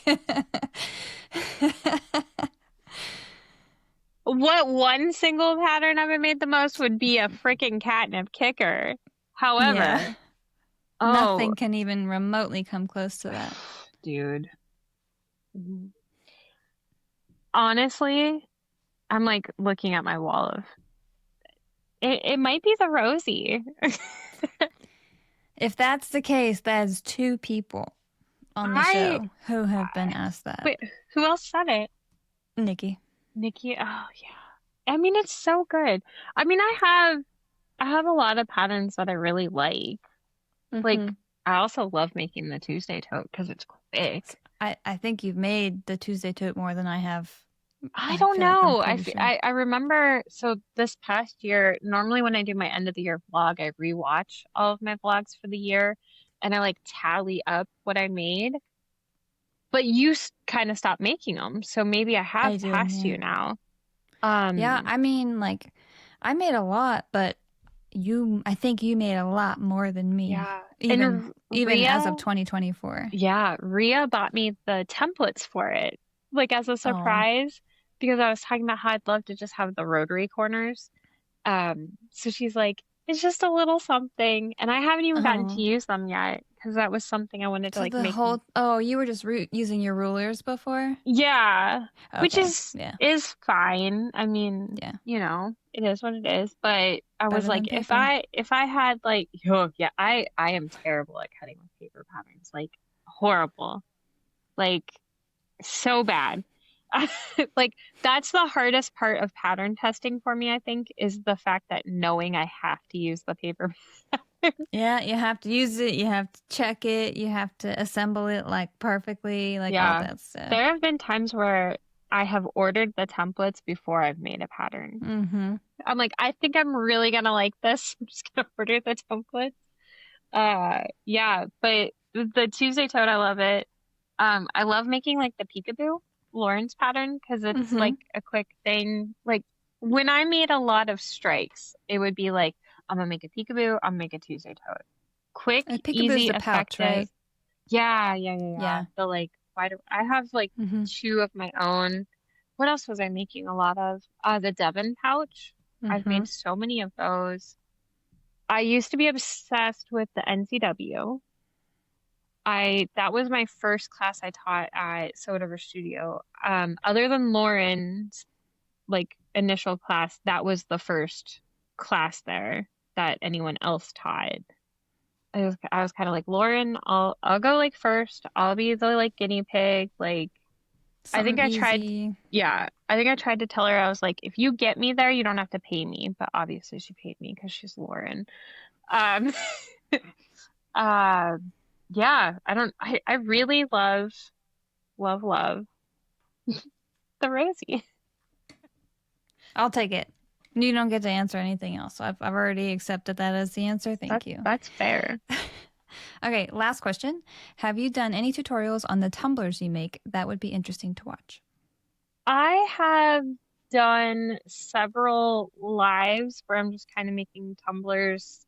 It's kind of, I could make a tutorial like just making a tumbler. Actually, back before I did any Actually. sewing videos, there is one tutorial, if you will, like a sped up version, making a galaxy epoxy tumbler on my YouTube. Mm. But yeah, I don't do those anymore. That was something else I did right when I started making actual bags. I used to do like fabric and glitter epoxy Around tumblers. that time, that was like kind of right on the cusp of when like custom fabric groups mainly had cotton lycra, and then Yeah. like they started bringing in woven and other bases and things like that. Right around that time, those tumblers Yeah. were so popular. I And what remember a that. pain in the ass they were to make. Like Oh, I I never made one. I had do no not, desire. yeah, I don't miss I making could them. No, I could spot the smell and the mess, and I don't allow glitter in my house as it is. So like, there's a no glitter rule in my. There's no glitter and no slime. Oh Not in my yeah, house. No, thank slime. you. Mm. Okay, so for the last part of the final press pass, this is when you have to ask me a question. Anything goes, and I don't know what you have on your list, if you have a list. I feel like Just has to be one. w- okay. I had like some ideas, but I feel like we kind of talked about them. What was the first cat you ever had? First cat I ever had, his name was Dusty. He was a long haired all gray Persian, kind of like the Russian blue, but he had green Yeah. eyes. Oh, Um, and he was my childhood cat. He hated me. He lived to be 17, oh my gosh. and so kind of a side thing. My uh, stepdad, he's not really my stepdad, but he was my guardian essentially. Right. And he's not someone that is like very emotional or very affectionate or anything, but he has a really big heart, but he himself is very guarded. And that was like, it was right when I had moved out, and I moved in with Alex, and it was like a couple months later, uh, Dusty died, and Oh, like he had a huge tumor on his thigh. oh Like he was old, and no. like he had already lost his two fangs, like his two front fangs, like a couple years before that. Um, and he was so wrecked by it, and I felt so bad because I was like, I just sped that up from the stress of moving out, and Oh. like it was like really tough. But he hated me. He hated my guts. That cat did not like me. Oh. I always tried to love him. I was like, just accept my love, and he never did. Uh, but it is what it is. But yeah, that was my first cat. Oh. My first cat was a long-haired black cat. His name was Smokey.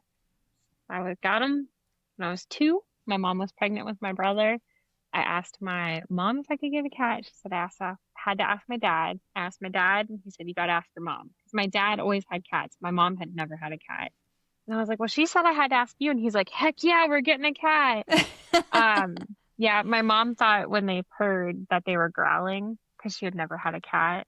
Wow. Yeah, but his name was Smokey, and I couldn't say it because I was too little, so I called him Moki. Yeah, Oh, he lived to be like 14. no. Yeah. Yeah, I've had a couple cats. I had after so I was living with family for a different part of my life, and I had a cat, and his name was Tuffy, and he did not live a very long life. He was an indoor-outdoor cat. But I remember I'd go out the back door, and I would just call him, and I would call Tuffy, and he would just come bounding up to the Oh. front door to come in for the night. But yeah, his life was a little too short. And then when I was in I want to say I was a senior in high school. I got uh, the Japanese bobtail.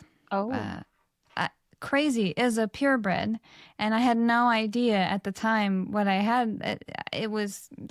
She was gifted to me. Her name was Daisy, and I just had no idea. Like I was like, oh, we just all thought like she just like lost her tail or Oh yeah. something. But she was like mostly white with the occasional, big Oh splotches yeah. of brown and orange, and she she was a riot. She was very bipolar. She was very bipolar. So she She had died last year. tortitude, but she wasn't a tortie. Yeah, no. Oh. It was either last year or the year before that. I want to say. I got a call from Scott, and he was very broken up about it. Oh. Yeah, yeah. But yeah. And then we had Spark guy, and now Oliver. Yeah. I had Smokey and then Gabby and Roxy, who I started my business with. And then this long-haired orange cat named Quincy. Uh, Long story short, my mom's ex's ex rescued him. Then she left him with my mom's ex, and then my mom's ex left him with her. And I was in college, and I had Gabby and Roxy. Already had 2 cats, like living in my bedroom away at college. And my mom was like, I went home for spring break or something, and she's like, why don't you just take Quincy with you? So here I am, this college girl living in a house of guys with my 3 cats. Like, I don't know how much more crazy cat lady you can get right off the bat. Yeah. But yeah, he ended up passing away a couple months later. He had like kidney failure, but he like came out of his shell. It was so weird because he hid all the time, but then like we'd have parties and he'd be like letting people hold him, and then like Gabby'd be chasing the ping pong ball while we were like beer pong, and crazy. Yeah, yeah. And That's the here way I it am with goes. 6 cats and a cat themed sewing business. So Well, I mean, I That's will quite a journey, but never, I will yeah, say there has to be no regrets in any of that for sure. no. I will never No. ever resent the crazy cat lady title. I will wear it with Nope. pride. I could Hmm. care less. Like that is I have who no I doubt that you am. have that title and WoW, I'm sure. That is like your permanent. Every one of my characters is the crazy cat lady. Yes. So, My main character is Gabbers, and she's a druid, so she can change into a cat. And then they're doing this special event right now. I made another druid named Pretzel, so yeah. so for those that don't know, in World of Warcraft, you can have a little like subtitle Yeah. under your name, and so one of the achievements is Crazy Cat Lady. I don't even remember. I think it's from buying all the various pets or You from accumulating them over time. I had it from forever ago, so I can't there's even remember how you get it. there's like crazy cat lady and then cat man or something, depending on if your character's male or female. But that Mm, achievement you have to collect a certain number of cats in the game. So like you can yeah. buy them, you Oh, can okay, yeah. like I, I thankfully like I think at one point a friend like traded me some. Like I borrowed them to get yeah. But I have last year they were like if you buy a whole year's worth of game time, you get this like flying cat mount and it's like a black cat and it's got like celestial like horrid and like the rains is like a constellation and so when I talk like this Tiff says nerd Brittany is my favorite but um I was so excited I was like sign me up it's I have that and then I have like an so in World of Warcraft you have like mounts like that you ride on Hmm. and fly on and stuff and yeah Yeah. um but these cats fly so you're like riding this like giant cat and it This flies and galloping cat. yeah, there's one called the Does it look Sunworm. like a domesticated cat, or does it look Yeah, like oh, they okay, so it's like yeah. a dire cat of sorts. It looks like like a cute house cat, but like it's giant and it Yeah, has like a yeah. saddle. But So there's this book that I've read that I really love, and it's called Legends and Lattes. And in that book, I had never heard of this term before, but it's called a dire cat, and it's essentially yeah, like a cat that's the size of a mastiff.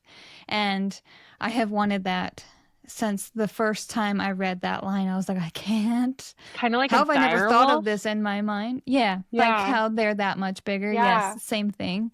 And I'm like, why do they not exist? If that's how I die, there are worse ways to go than Oh being yeah, smothered by a truly. dire cat. I'm like I actually had like I don't really normally remember my like dreams and nightmares and whatnot, but I vividly remember I I was playing with lions and like one came up behind me and like dug its claws or its like teeth into my neck and I died and woke up. But that's how I Well, went. if that's how you go, I mean, there are worse ways. Like every time Alex, I'll be like, "There's a stray dog." He's like, "Shannon, you don't have to pet every stray animal." I'm like, you know what? There are worse ways to go. I'll take it. I'll take it if this is my time.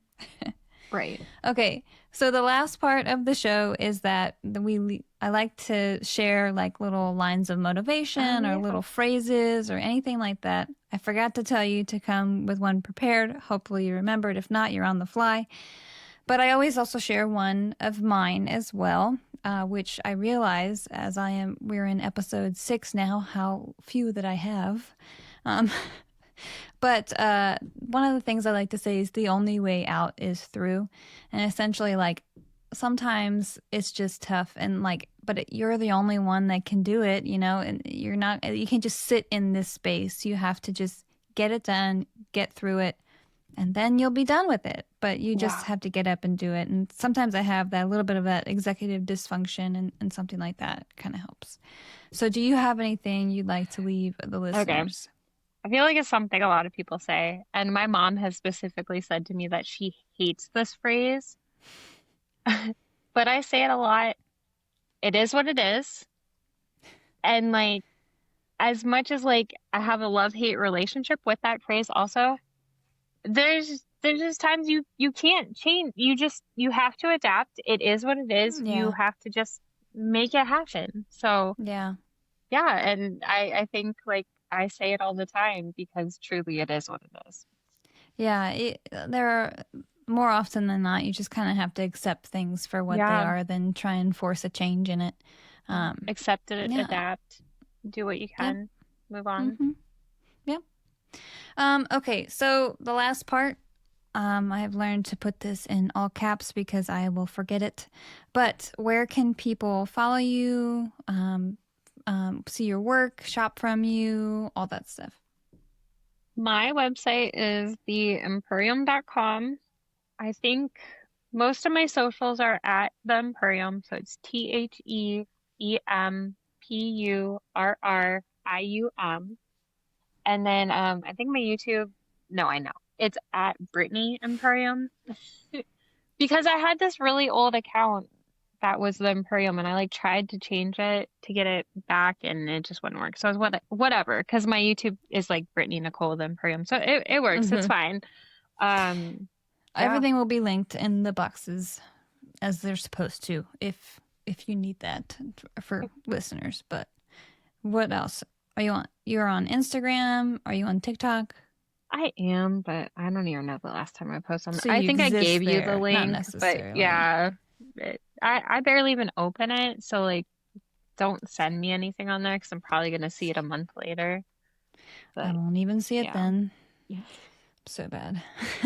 yeah. I um, have two Facebook groups. I think I gave you the link for both. So I have like a finished item group and then like a supply show off pattern whatever group. And then I have like the regular Facebook group. So well, thank you so much for joining the show. I really appreciate your time. I know that it's busy and you have a lot going on, especially been with a the little new crazy job, lately. but yeah, I appreciate it. Well, thanks for having me and thanks for working with my crazy schedule because I had to be like, Absolutely. can we do this? Can we do that? I mean, I was on board. Oliver and Gaia were not, but I was on board. Pretzel is All right. losing her shit playing with a feather toy right now. So, I have heard the little bell. oh, yeah, that's her. Well, thank you. Yeah, thanks for having me. All right. Now, before we get too far into the normal end of episode stuff, I just want to remind everyone about the pre-order for the clipped ear cat print that Brittany will be running. If you're listening to this right after it releases, there's going to be a lot of information out there that she's going to provide you with all the pre-order details. So be sure to click that. If you're listening to this at some point in the future and that print is not available, please check out her website. She may have some available for retail depending on when you are listening to this. It really is a great cause, and I hope that you support it. And so now, of course, it's time to get in the Seam Society shoutouts. Remember, if you want this perk along with many others, please consider subscribing to the Patreon. It really does help the show. Tara V, thanks for supporting the show. Jessica A, and just which house at Hogwarts do you belong to? Hua Vang, thank you so much for supporting Splitting Seams. Nicole H, thanks for supporting the show. Olivia C, thanks for your continued support of me and the show. Stacy K, thank you for supporting Splitting Seams. Jabby S, thanks for being a member of the Seams Society. Greg H, thank you so much for your support. Laurel Z, many, many thanks. Nyasha Jones, thanks so much for supporting the show. Ash, I'm still waiting to hear what you sewed first on your new to you machine. Sam W, thank you so much for supporting the show, and I'm sorry you missed out on the flow trees last time. Believe me, there will be more, and they're almost ready. Eileen, thank you so much for supporting Splitting Seams. And last but not least, Jess P, I hope that you're recovering from your intensive holiday celebrations and you're settling into the new year. Thank you everyone else for tuning in, whether you're just listening or watching. I appreciate you engaging with the show.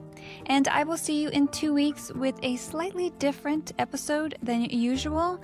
I'm really excited for this guest. I think you will find her very informative, and I really hope you enjoy it. So until next time.